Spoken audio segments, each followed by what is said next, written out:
What is up, guys? Blist here, and today I'm going to be telling you guys 12 things that I love / hate about the current Gears of War 5 tech test server. So yeah, this is just all opinionated. You guys can totally agree with me or totally disagree with me, or if you have some similar opinions or even some differences, you know, it doesn't matter. Just leave them all in the comments, and I would love to discuss them with you guys. So, starting off with number one, is going to be a thing that I love. It's just going to be the movement. In Gears of War 5, currently, so far, the movement just feels crisp, it feels clean. There have been a little bit of times where, you know, it doesn't, but for the most part, it still feels clean, smooth, and everything. Feels a little bit better than Gears of War 4, in my honest opinion. But, you know, it just feels really good. That's just how I feel about it. Yeah, so kicking it off with the hate section, it's going to be just connectivity. You know, there was a time where, not even a time, literally the first time I tried to get on here, granted it was right when the game first became available to play, so that is kind of like a benefit of the doubt. But yeah, the first time I even got on the game, I couldn't even connect to a game. You know, I sat in the lobby for roughly 15 to 20 minutes just trying to connect to one game. I started to, and then I just got disconnected, and it's just, you know, that's not fair. That's just not something that I like. You know, that's not something people like. They've been expecting this for a while. This is something that a lot of people want, and for some people to not even get the chance to play it right off the bat, it's just kind of not right, you know. Alright, so yeah, another thing that I hate is going to be the match results bug, which is basically just it doesn't render or doesn't load in your match results for the match that you just recently played.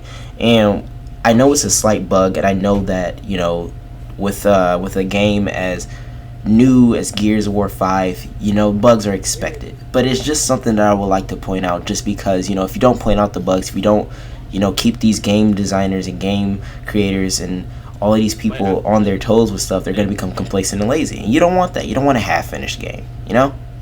Alright, so next up is actually going to be the Swarm models. One thing that kind of drew me back from Gears of War 4 was actually how the Swarm looked. They kind of look like raw meat to me, and they didn't look as menacing and as devastating as the Locust did. You know, like with the different Locust classes. So you got like the Brumok, the Berserker, the actual Locust drones, the Corpser, the Nemesis, all of those different things, they look different. They all stood out from each other. But with the Swarm, you really couldn't tell a difference between the actual different classes for them. And so now with the added armor and like the different platings, and even some of them with the different wrappings and bindings on them, they just look unique and they look really good. And I cannot wait to actually play the campaign to see how these different mobs and different enemies react.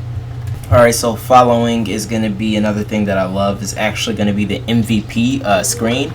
So to anyone that doesn't know or don't know what's going on with the new Gears, so at the end of each match is going to be basically an MVP, and it has a little like ending screen. I think you can do like animations and things like that. As of right now, they only have like the thanks, like the gratitude, depending on if you're Swarm or if you're the Phoenix Cog, whatever they want to be called. But it's actually really cool. It's a really cool concept that I think is nice. It kind of reminds me of how Overwatch has like the little play of the game method, where you know, you have your character at the end and they do like a little animation. I don't know, I just think that's cool, and I think that's unique. It kind of stands out, especially for a Gears of War. You don't really see stuff like that. So up next for things that I hate is actually going to be the Escalation Placement. It's a new system now in comparison to what it was in Gears of War 4. It's more interactive for teams, which is why I kind of dislike it. Just because, think about the people out there that don't communicate with their teammates or can't communicate with their teammates or even solo queue. 9 times out of 10 they aren't going to be interactive and helpful when it comes to this new system.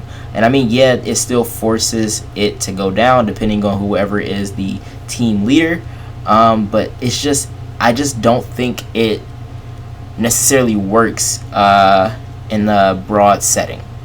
So next up is going to be a thing that I love, and it's actually going to be the new Escalation Placement system. I actually really do like it. I think it's really cool, and I think it's really interactive for teams and for the people that are constantly communicating and constantly want to talk about what's going on in the match and are paying very close attention to things. I do like the fact that now you can either add ammo to the weapon that you placed, or even slice the respawn timer, or even change the weapon or upgrade it or even like disable it for a certain amount of rounds. I think that's really cool, and I think that's really interactive. So like a little quick honorable mention is actually the how whenever you press the TACCOM button, you can see how like when like the respawn timer for weapons and stuff, or even how many seconds are like left inside of the rings. I think that's just really cool, and I think I had to add that into this video. So up next for things that I dislike is just going to be broken down as load times, and it's basically just the vote in progress. I just think that's way too long. It's virtually a minute, and you know, it doesn't take that long for 10 people to pick a map to choose. And I mean, yeah, it could be, you can say that it's used for like professional gameplay and, you know, just on that type of level, but even the pros don't even need a minute in order to discuss what map that they feel like it's best to play on at the given time. Alright, so up next is actually going to be another thing that I dislike. I need to stop saying actually. Christ, I just realized how many times I said it. But up next is going to be the inactivity. So I don't know how it's set up, but I know that if you're idle on the screen for a certain amount of time, it kicks you out and takes you back to the main menu. I've seen it happen to me in less than 30 seconds, and I didn't really like that. I'm like, wait, like, why am I getting kicked out if I just literally put my controller down for half a second? Like, this doesn't make sense. But yeah, I just feel like that needs to get tweaked out and worked if they're gonna keep that in there. But I don't know, I just think it's kind of weird. Last and not least for the things that I dislike is going to be something minuscule. Is actually, and there I go using the word actually again, but I used it purposely this time, is going to be the new announcers. So I know that they said they're going to be releasing them and putting them back into the game. I think that's cool. I think that's amazing.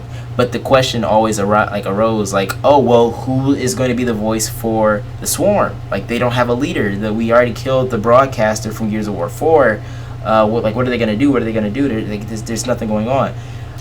And for them to bring back Neil from Gears of War 2 as the Neil AI after you reach New Hope was a huge bomb drop, and I feel like they shouldn't have released it this soon. I feel like they like implement the voices, but kind of use Mira's voice in this setting. I know it doesn't make sense, but I just feel like it would have been better if they would have did it that way. You know, have the backlash of people going like, "Hey, she's dead. It doesn't make sense." But you know, I feel like implementing it into the real game afterwards and having Neil's voice, that would be a really good switch up, because then it forces people to play the campaign and forces people to like figure out whose voice is this for people who don't know and, you know, haven't played or haven't gotten a chance to play the older Gears. Next up for things that I loved or liked is going to be the Nasher, and some of you may agree with me, some of you may disagree with me, but honestly, so far with the time that I've put into the tech test, I really do enjoy the Nasher. I think it's really nice, and I think it's not balanced completely, but I do think that it's a consistent gun. I think it does what it's supposed to do and what it was supposed to do in Gears of War 4. I just really hope that they don't do monthly updates for it. I don't like that. I hope they don't implement another core versus competitive Nasher. I just hope they just make one complete Nasher, and they may have said something about this and I'm just under the radar and I don't know, but as of right now, I just really hope they don't do a dual Nasher system again. And last and not least for things that I do like inside of this game is going to be the removal of the starting nade. In the competitive setting for Escalation so far, I'm assuming that that's going to be inside of the real game, but I know that inside of Escalation ranked for the test server or tech test, you don't spawn with a nade.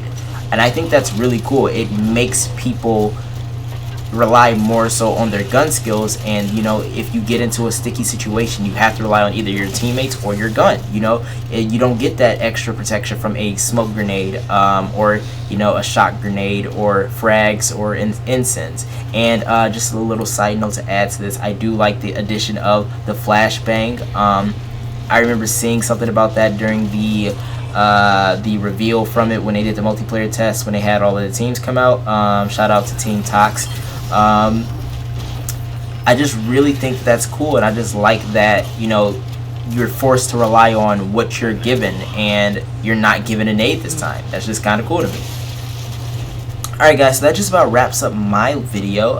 Please leave a like, comment, and subscribe. Definitely tell me if there was anything that you agree with or disagree with on my list. I would definitely love to hear your opinions. I keep saying definitely now. It went from actually to definitely, but that's all cool. Definitely check this game out during its tech test. It's available to the 10 a.m. PST on the 22nd of July. Then after that, it's going to be taken down, but it is going to come back out on the 26th of July and run for another 3 days, I'm assuming. But yes, try to check it out during that time. If you can't, please pick this game up on its release date. This game is so beautiful and so much fun as of right now, and I cannot wait to get my hands on it come release date. With that being said, peace.